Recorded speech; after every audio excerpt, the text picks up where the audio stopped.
Hey, welcome back to Lab the podcast. It's wonderful to be back post hurricane and hmm in my favorite space. It does feel good. This is like the home court for us with Poetry Corner. I'm with Wendy Kieffer, conservatory poet and author of the beautiful Alchemy of Praise, which is going to be featured in Ecstasis' online journal. So excited for that and really proud of the work that you're doing, Wendy. So thanks for hanging out. It's Thanks, good. Zach. Yeah, I'm Yeah. excited too. Yeah, it feels great. We have Buddy Brew. I have Buddy Brew coffee, and we get to talk about poetry. And it's been crazy busy at V3. Like we have the symphony project is taking off. Your book was published. There's been so many things going on. And then we found out that Ecstasis was going to feature one of your pieces. So that's coming out. And then you're doing a live event, a hmm collaboration with Tori Birch and a poetry reading here in Tampa. Yeah. When I saw that pop up in the calendar, I was like, okay, which for you feels more like home? Is it when your work is going out and being republished in one of these other paralleling great works? Or do you like to get in live and do those live readings in these collaborations? Like with Tory Burch, I just think that's so cool. Yeah, me too. And the way it came about was really, really amazing. The manager of the store just warmly extending the invite, saying that Tory Burch is just so one of her missions is to extend that open space to female entrepreneurs, and so it's just very welcoming. I think that both of them are amazing. There is something really special about doing something local where Yeah. you know that these are your neighbors, this is your community, and being able to impact that and be a part of that live feels really good. Yeah. But then even ecstasis going more broadly and just seeing that large wind take something out, that's also just exhilarating. Yeah. So yeah, I can't choose. Yeah. They're both amazing. Well, it's cool to see like we talk about like a Christian Renaissance or a Renaissance in the West or all these things get talked about in these different spheres, but you see it at a local level when hmm somebody who's making some really beautiful good craft thing, like Buddy Brew even, and Yes. you have people who are craftspeople making goods, art, coffee, food, teaching, whatever it is, a classroom, and there's a movement back towards saying we don't have to just have our product or just have our curriculum, that things can be more immersive, more hmm whole, more beauty led. And I think that's happening in so many different spaces. So that's what I saw. I was like, that's so good. And what do we all love to go to, right? You go Yeah. to a dinner or a hosted conversation, and the table is beautifully set. The conversation is hmm rich. The people are invited, and that's good. I hmm remember reading an article about a chef in Portland who was standing up these super like fun pop up before pop up was a thing. And they would rent like a warehouse space, and this chef would curate a dinner, and you would buy an invite ticket, and you had no idea who else was going. And so there Hmm. would be 30 people who had never met that would show up in this kind of undisclosed location to the public and Hmm. have this feast together. Wow. And you would literally meet your neighbors that you had no idea who these people are, and you would leave as friends. I hmm think stuff like that is wonderful. I do too. Yeah. Yeah. And I feel like post hurricane, we had two back to back in Florida and devastation. We saw friends experience great loss. And all of that heaviness was also then, met with this coming together of the community Yep. and this redemptive act of saying, I'm here for you and let's pull together. And I'm plugging my electric kettle into Yep. the outlet on my neighbor's front porch because she had a generator. And so hot coffee every morning with my 6 days of blackout. And there was just something about being a part of the community. And you see it in those moments. And I think that encourages us to, hey, let's not wait for the moment of desperate need. We all have a need to feel joined and connected, even just in our regular rhythms. Mm. So let's return to Oh, that.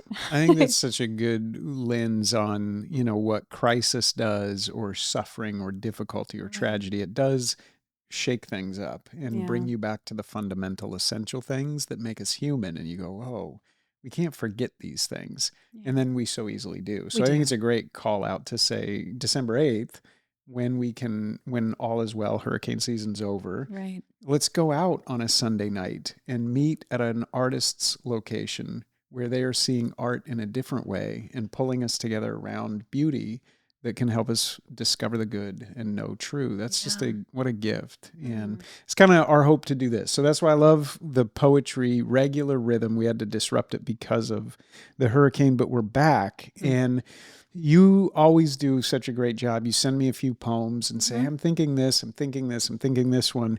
This one leapt off the page to me. Like there Mm-hmm. was a couple others that I really liked, but this one seemed to be like pulsing and like Mm-hmm. alive. And there, that aliveness, I'm curious about the heartbeat of it. So Yeah. I'm just going to shift to you. Yeah. This is the summons. I want you to Mm-hmm. tell us a little bit about the poem and why you even sent this one. Maybe Mm-hmm. start there because you had some other really great poems, but then you Mm-hmm. decided, no, I'm going to suggest this as well. Right. Yeah, I remember sending you the poems and then sort of as a last ditch, maybe even the next morning, saying, well, hey, there's also this one. And then you were like, that's it. So maybe there's a spirit just kind of moving that along. I started this poem as I was contemplating going off for the pilgrimage that I had signed up for. So I joined up when they had a spot in the group. I joined up in about February. I started training and walking a lot and spending a lot of time outdoors and engaging with creation and God on my walks in the morning and really enjoying getting up and not always being bound by a sort of I'm there with my book, but I'm walking, I'm engaging with nature. So I started this just would come to me on those walks of like, why am I going? Mm. And I think there was this seed that was dropping with this poem. And I wrote a version of it, the initial draft. And of course, it was incomplete because I didn't know what I didn't know. I hadn't gone on it yet. But this was like a summons where I felt called and pulled and even just very surprised. I didn't know what to expect. And I liked that sense of surprise. What does God have for me? I know that if I give him 10 days out of my life, that he will meet me powerfully. And that's all that I really needed to know. And so I was preparing the poem in its first draft and then actually kept chiseling it on the journey, read it at some point along the path to the other pilgrims.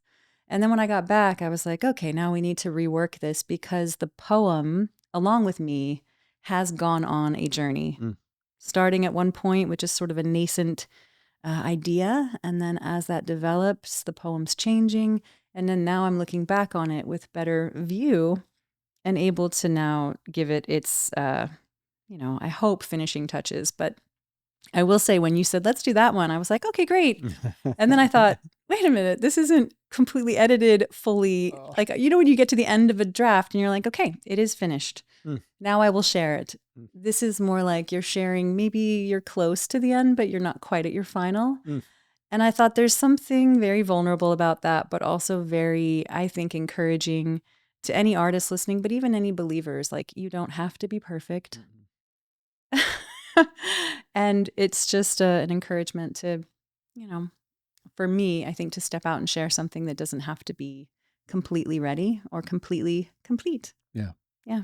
Yeah, before you read the poem, I want to go back to something you said. You just dropped in very casually, like, "Oh, the other pilgrims." I read this to the other pilgrims, Yeah. and you said it really naturally, right? Right. And as if that's not strange. And people might hear that and go, "Wait a second, Right. right? It is. We're coming up on Thanksgiving. What are we talking about?" That's funny. But this is why we have the Wayfarer podcast. Like at V3, the way of imagining reality Yeah. is actually that everybody listening to this podcast is a pilgrim. That's And right. we've just lost sight of that. So we hear that strangeness of like, oh, wow, you were with a bunch of pilgrims. It's like, yeah, we are all a bunch of pilgrims. Like the actual nature of reality is that we are traveling, not wandering. We're wayfaring. We're walking in this direction of our hope. And along the way, we are open and receptive. And we are, if we are willing to be open and receptive, keenly aware at times that God is present with us and that he is not just present with us, but that he's speaking and revealing himself constantly and leading and guiding us. And there's an intimacy with God on that walk with God, that pilgrimage. So that's actually not strange. What you just casually said was your experience very particularly. Right. That is that what you're describing in that is yes, an expression of what our whole reality Mm-hmm. is. And so I just wanted Right. to catch that, because if you're running or driving or sitting and watching this, that can seem so foreign. But I Mm-hmm. really think the gift that you're giving is to say, no, that's the journey we all are on. And you Yes. had an experience to go and particularly remember that. Yes. But this poem speaks to us as pilgrims. Yes. And I think that's really beautiful. I love that you said that. It's true, and I think that's what makes a pilgrimage extremely special is that you're taking time to really condense and experience the truth that your life is a journey Yep.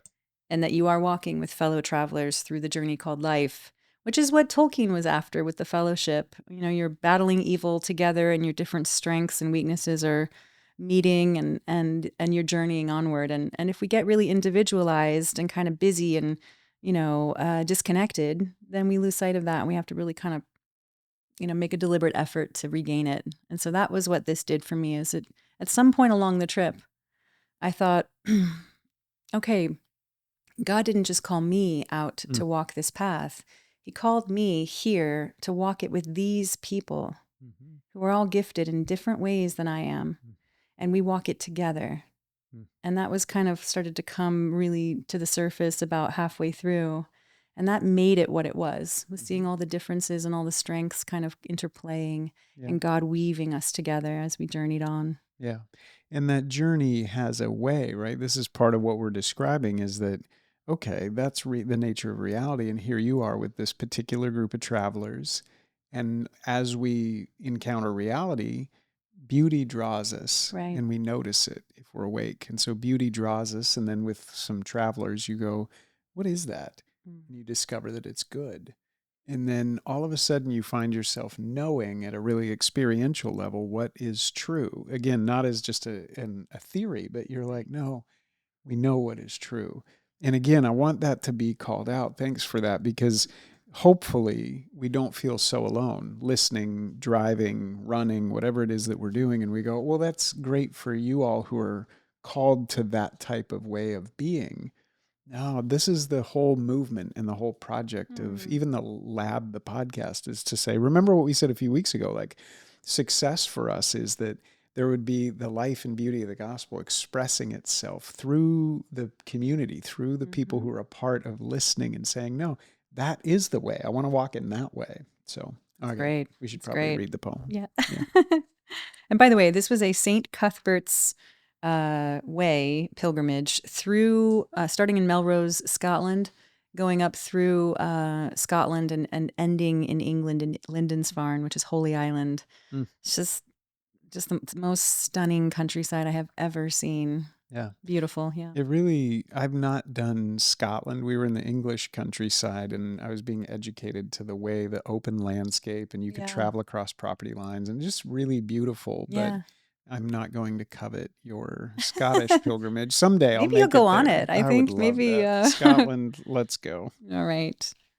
Well, this poem again is based on the pilgrimage and is still unfolding, but it is called The Summons. I go, my bound feet hungry for the wild ways they used to know, for the untamed passages that lead me through time's unraveling and set my pace by the currents, by waters that ran through my ancestors' hair, that river and ocean to draw me near. I go, my legs propelled by the fugitive will to wander, to shatter frame and glass and climb out into the wide open where I can see for miles, wrecked by the wine and the wind. My eyes burn for the filigree of foreign leaves with their cures and histories, for the swells of barley that lure and lull me. My ears yearn to be seated by the wisdom of saints whose legacies awaken under the eaves of caves. I go for the dirt, for the risky steps and throbbing thighs, for the doubts dripping down my back, rain lashing my face.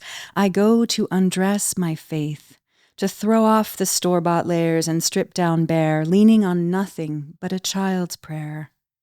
I go, venturing to be known by travelers who bring trails inside of them. We follow and lead up windswept peaks, Past the hum of heather and thistle, yew and willow, our stories billow milk-white, the dusky red seep beneath our sleeves. We leave lightning-scarred trees near quiet streams and rise into skies of iridescent fire.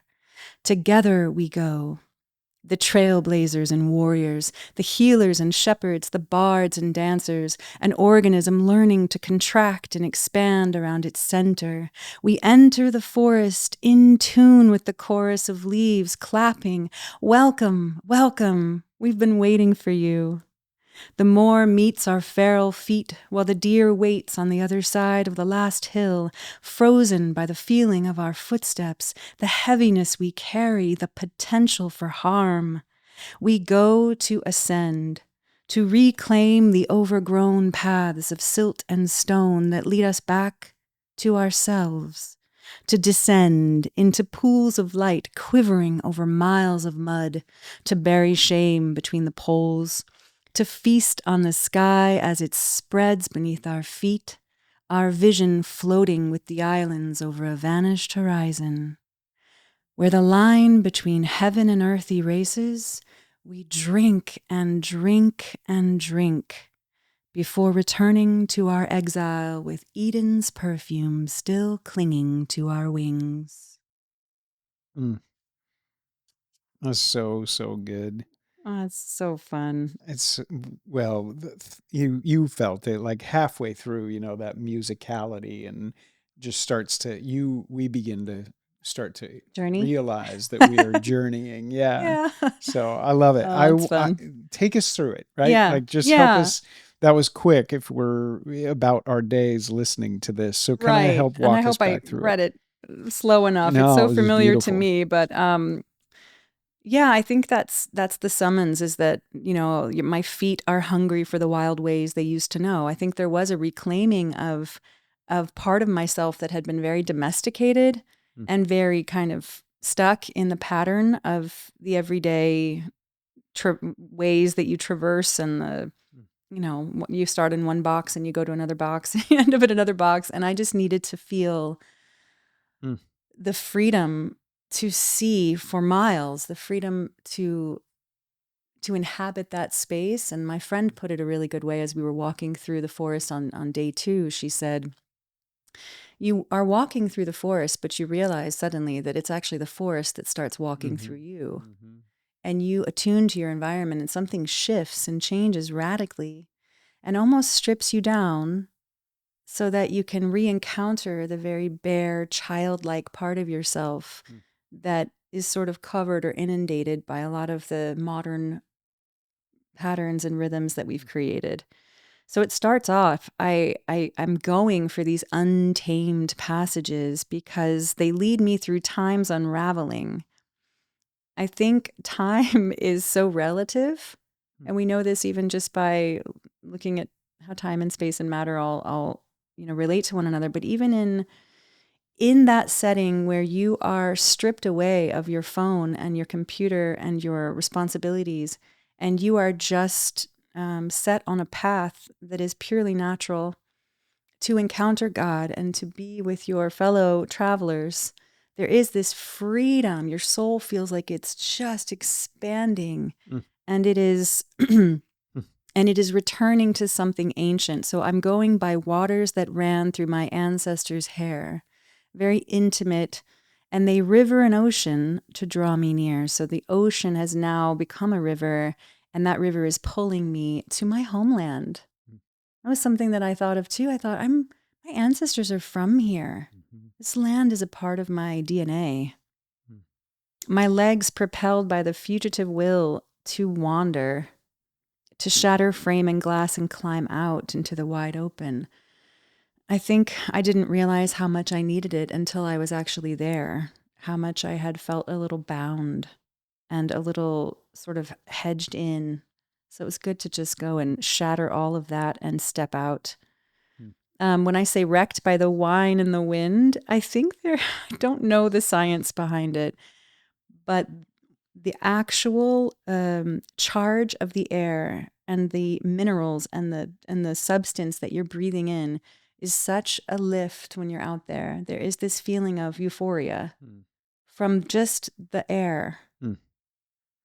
So that was just a beautiful thing to kind of let that carry us And forward. can I pause right Of there just for a course. second? For everybody, just as you walk through that, I'm aware that probably you're feeling what I'm feeling, that there is a summons Mm, in us. And when I was writing, Now I See, there was a whole section, just go into the wild and be small. yeah. And there's a creature creator recalibration that's essential for us that you can I don't think that you mentioned modernity. I don't Hmm. think that it's as easy for us to access that when we're bound, when we have bound feet Yes. and compressed time. It Yep. has to unravel and we Yes. have to unbind our feet. And so even a simple practice that I made a recommendation for is just go outside and be small, even if it's in your own yard, Right. to unbind your feet and let them touch the grass. Mm-hmm. Like it's an essential practice. And I think what you're Mm. describing, even all the research about forest bathing and going into the woods and what Right. happens to us when we breathe deeply, you're touching something that we know as creatures, Mm-hmm. and yet we're very, very, very infrequently experiencing. So Right. I loved that the title is The Summons, Mm-hmm. and you can't get 3 lines into this without feeling something in us responding or wanting to respond to that. And so I just want to circle that like we're creatures, and this deep to deep thing, what Yeah. you're holding out is what's true. Right. And I love that you mentioned that because I felt when I first started the poem that I was being summoned. But then as I was working through the poem, and I thought, well, when this poem goes out, it might be a summons for someone else, and then they will summon, and then the summons keeps moving. Yeah. And you'll Yeah. never regret it. Like, even if Yeah. today you're listening and you're like, well, this is it, because I've been praying about go into the wild and be small, find your space, Yes. go. You'll never regret that because, like, at the end of it, Hmm. your wings will spread and you'll come back with Eden's perfume. Like, that you were meant to be a certain type of way. That's So, right. I yeah. agree. And there's something about feeling small, but your vista is very wide. And I had another line in here about there's no straight lines. Like just in a place that is that wild and is that um, curved and unexpected and not contained. I think it helps to lift our view of God that we oftentimes, unfortunately, can sometimes reduce or try to contain. And so there is that reflection of the creator of this great big world is somehow felt and understood when we get out into the great wide open. Mm-hmm. Yeah. Yeah. So So good. um, here we have my eyes burn for the filigree of foreign leaves with their cures and histories. A friend that I went with, the one who invited me, she had been walking through similar forests and terrain like that because she's lived in Europe for a long time. And so she was pointing out along the path, oh, there's the chamomile. Oh, there's calendula. You know what? Let's grab some of this and we'll make tea tonight and it'll help our digestion. And here's a wild raspberry. And we're just all around us, there's these cures and histories. And again, that's very Celtic. They believe that God's graces were actually growing in the ground. That if you had an ailment, God's graces were there. They were growing all around you. They were created for your ailments, and you're walking through them. And the vitamin C and the juices to kind of lift your energy a little. And you've got your calendula for later. And it was really a beautiful thing for me to see it through the Celtic eyes. Mm. And that these things are God's graces growing around you. Mm. Yeah, what much better than walking through the Walgreens Mm. aisles looking Yeah. for aspirin. Yeah. You know, So, yeah, we'll have to save, I'll save my commentary on that for like a whole other okay. podcast. But Oh my goodness. And then there was this moment when the swells of barley, when the wind would move through the fields of barley, they were so it would rock you. You would literally be lulled and rocked, and almost it was a hypnotic feeling when your eyes would just watch the wind through moving in ripples and waves. So there's then my ears yearn to be seated by the wisdom of saints. This is Cuthbert, whose legacies awaken under the eaves of caves. And my fellow pilgrims are going to understand this. There was one day when we went to his cave. We went to Cuthbert's cave, and we all fell asleep. Mm. All of us took a nap under this cave, under the eave of the cave. And it was the most Celtic thing I think we did on the whole trip, where we just woke up energized, and it was like another grace of God had Mm, descended, and Cuthbert's spirit or his essence was really embodied when we took that nap. mm, I go for the dirt. This is to kind of throw off that comfort and that predictability of our daily lives in the US. For the risky steps and throbbing thighs, there was a point in the journey where I really did not know if I could continue. I got hit by a truck when I was 7, and so I have a very sensitive ankle, very weak ankle. And I couldn't really train for the Scottish terrain. I tried doing the treadmill on incline, and you can't account for all that shift. mm, Everything's so flat here. mm, So I was really, really struggling. And the child's prayer that I kept saying was just, help me. Lord, I need your strength. I don't have enough. mm, Like nothing, you're out there in the middle of nowhere, and you realize the only thing you have mm, is his strength mm.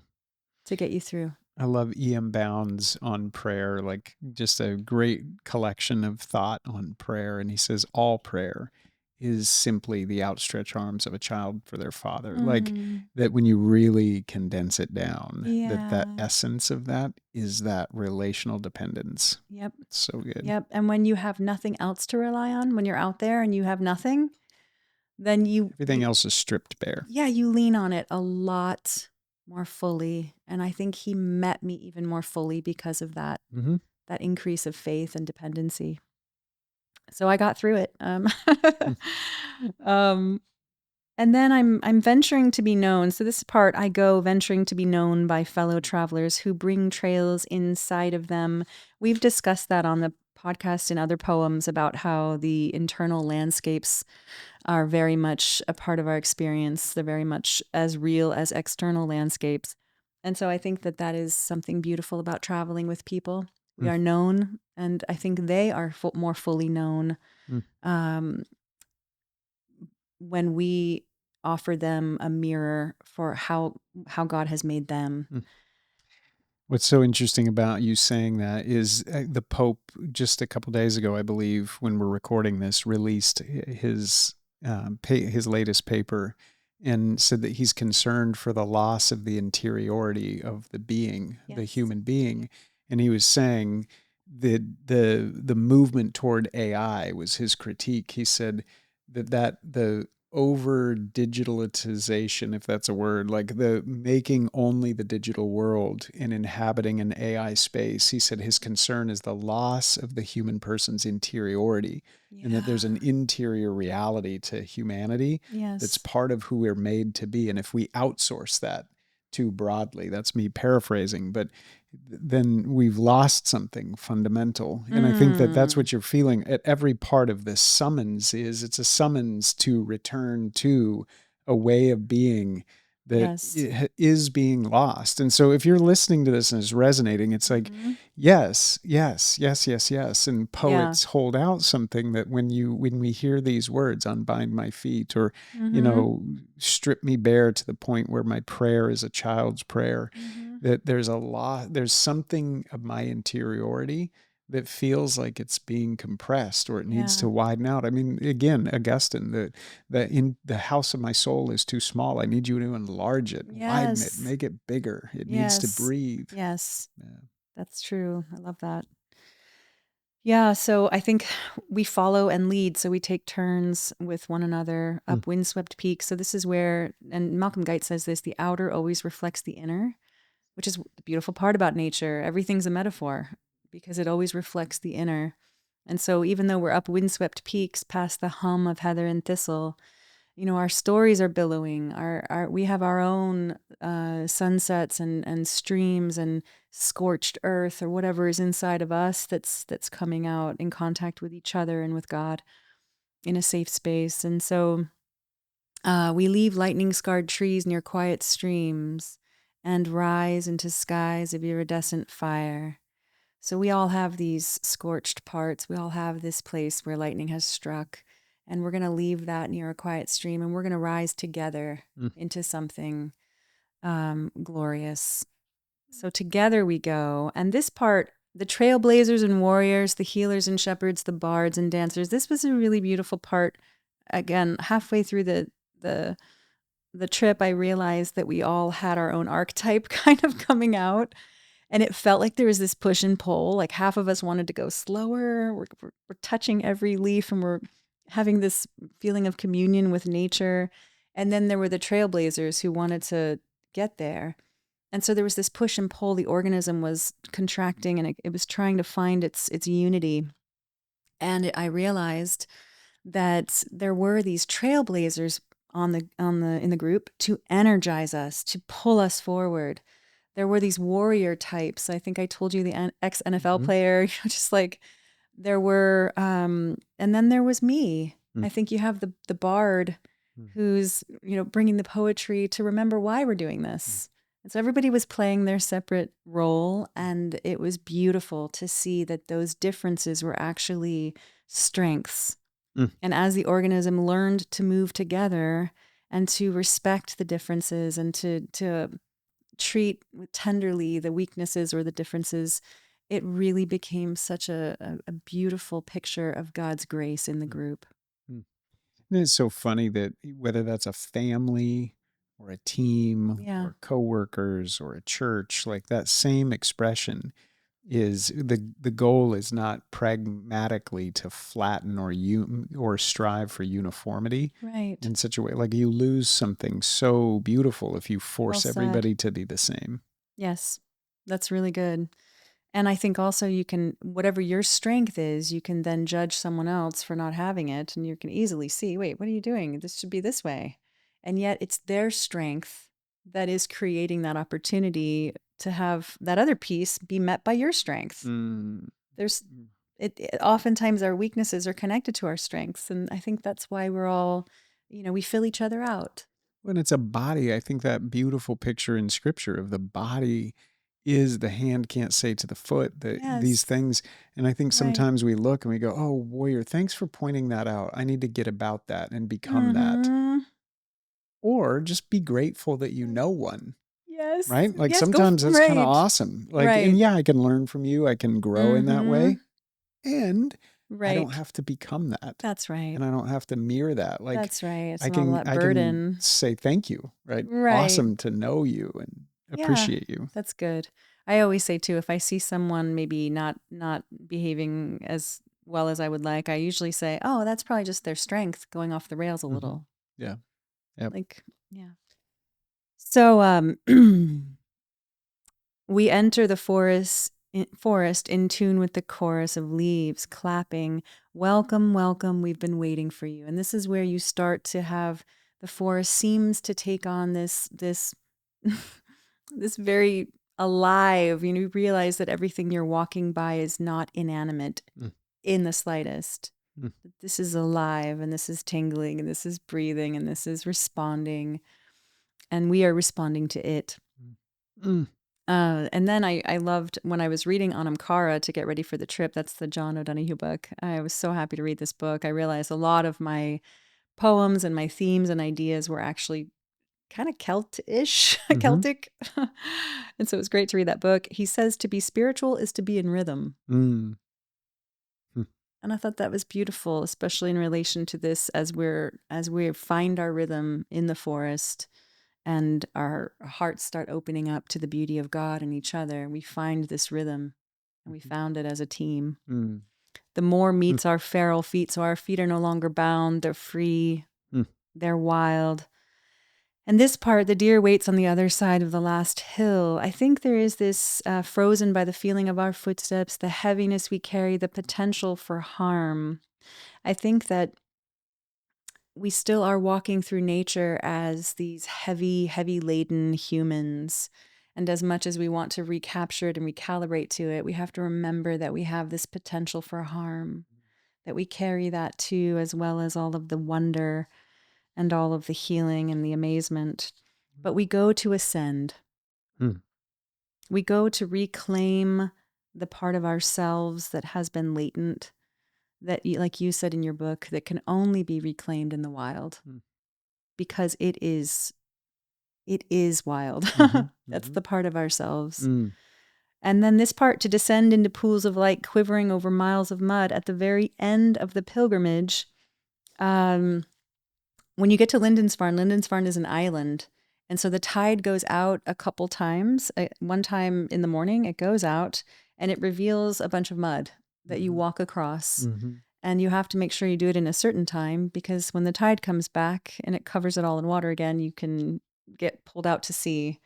And as the tide went out and we finished the end of the trip and we're heading toward our destination, we can see it. The sky was reflected. The whole ground became a mirror and it looked like we were walking on clouds. Mm-hmm. And so the sky, we were walking through mud, but it was really like the sky spreading beneath our feet. The horizon had vanished, and so everything in the distance looked like it was floating. And it felt like the line between heaven and earth were completely just erased. That time was completely melded with eternity. And we were just feasting on that. It was the most glorious part of the trip, and it was the very last couple of hours. Mm. So, yeah. And then returning to our exile with Eden's perfume still clinging to our wings, we just carried it back with us. It has not left me. And I think the poem is also an attempt for me to not let it go, to not forget. Mm. Yeah. Yeah, to remember the scent. I think that's so beautiful that part of what we can hear in this, and maybe there's even an invitation here, is we can go, well, that's great to go have that, but then that goes away.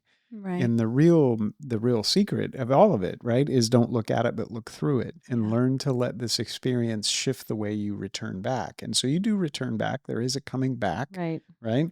And there is a particular thing you experienced, but that can come back and give light to everything. And Yes. if it serves in that way, and if we think about it as serving in that way, then we don't have to fear the investment that's made for giving up that time, and we reduce it down to saying, well, what will the impact of that time really be? Because that week or that 4 days or that 3 days or that weekend to go to the beach and take that respite, that's going to get swallowed up by the others. Well, not necessarily. Like if it changes the way we approach and re-enter, then it gives light to the whole. And I love Right. that invitation, the summons, That's right? great. The Yeah. summons. Mm-hmm. Here's what I want to do is as we do in these episodes, end with the poem and just let that be the final word. I want to prep that ground by just saying there's something probably will resonate in this, and just pay attention to that. Pay attention to what the line that jumps or the rhythm that sweeps you into it. Pay attention to that. And if you find yourself going, I have a second question, send us a message. Yeah. I just reach out, right? Both Wendy and I, both our emails, Zach with an H, so Zach at vuvivo.com, and then Wendy, vuvivo. Just send us a message or send us a message on Instagram, whatever it is. I would love to hear kind of what resonated out of this poem. And even if there's a curiosity to have an experience, we do these on beauty experiences Right. that curate this type of opportunity to help people shift. So if that's something that's interesting, reach out. We can send you more information about it. But there is a summons to a way of being that is going to restore and maybe unbind that interiority. And it's really, really important Yes. to you and to your family, to your kids, to your culture where you are shaping and making. So That's all right. That's good. The summons. I go, my bound feet hungry for the wild ways they used to know, for the untamed passages that lead me through time's unraveling and set my pace by the currents, by waters that ran through my ancestors' hair, that river and ocean to draw me near.